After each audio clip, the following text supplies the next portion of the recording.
लोकसभा इंतखाबात में मुस्लिम नुमाइंदगी को कैसे बढ़ाया जाए, मुसलमान और दीगर तबकों के दरमियान मेल मिलाप को कैसे मजबूत किया जाए, किस तरह वोटिंग फीसद में इजाफा हो, इन उमूर पर गौर खौज के लिए बेंगलुरु में कर्नाटक मुस्लिम मुत्तहिदा महाज का इजलास मुनक्किद हुआ।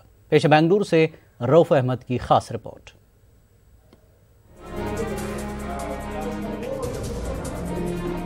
कर्नाटक मुस्लिम मुत्तहिदा महाज रियासत की तकरीबन 28 मुस्लिम तंजीमों का विफाक है।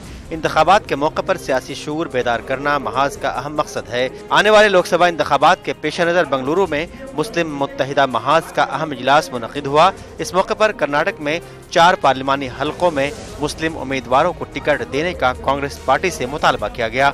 दूसरी जानिब वोटिंग फीसद में इजाफे के लिए मिली समाजी तंजीमों को अभी से कोशिशें शुरू करने का मशवरा भी दिया गया।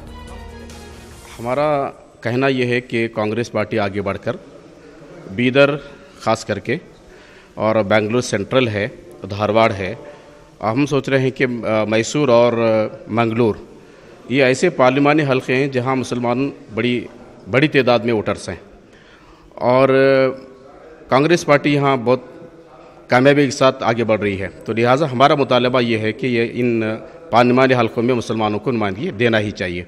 आखिरी तारीख तो फ़िलहाल तो 28 फरवरी तक है। हो सकता है कि उसको एक्सटेंड किया जाए, बढ़ेगी, लेकिन उसका इंतज़ार क्यों करें? हमें फौरी ये काम करना चाहिए। आजकल तो बहुत सारी आसानियां हैं। घर बैठे जो है आप फॉर्म 6 डाउनलोड कर सकते हैं।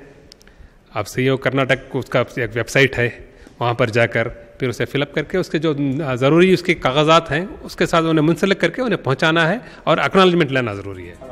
इजलास में कांग्रेस के मुस्लिम लीडरों ने कहा कि वो मुस्लिम तंजीमों के मुतालबात को पार्टी के आला कमान के सामने पेश करेंगे। रियासत के काबीना वजीर और बीदर के रुकन असेंबली रहीम खान ने कहा कि उन पर कोई दबाव नहीं है। कांग्रेस के मकामी मुस्लिम लीडर टिकट हासिल करने के लिए जिद्दोजहद करें। तो उसके बारे में 4 सीटों की भी निशानदही करके बताई गई है। तो इंशाल्लाह हम ये कोशिश करेंगे कि हम इस बात को कांग्रेस हाईकमान के सामने रखेंगे और जहां तक हो सकता है कोशिश करके ज़्यादा से ज़्यादा सीट लेने की कोशिश करेंगे। पॉलिटिक्स है, इसमें एमएलए एमपी बड़ी सीट है, उसके लिए हर आदमी जद्दोजहद करना चाहिए। और अब कैसा कि पार्टी में जैसा हमारे को क्वेश्चन आता है, भाई वहाँ पे कैंडिडेट कौन है तुम्हारे पास माइनॉरिटी का, हमारे को कोई बोले नहीं, कोई पूछा नहीं, तो हम कैसा बोल सकते हैं कि कोई है नहीं है, कौन पूछ रहा है, कौन लड़ रहा है। कोई भी ऐसा हमको आके भाई हम सीरियस ऐसा नहीं बोले, चुप हवा में ऐसा कोई तो बोले तो ऐसा। कर्नाटक मुस्लिम मुत्तहिदा महाज ने लोकसभा इंतखाबात में जेडीएस पार्टी से भी एक मुस्लिम उम्मीदवार को टिकट देने की मांग की है। न्यूज़ 18 उर्दू के लिए बेंगलुरु से रऊफ अहमद हल्लूर की रिपोर्ट।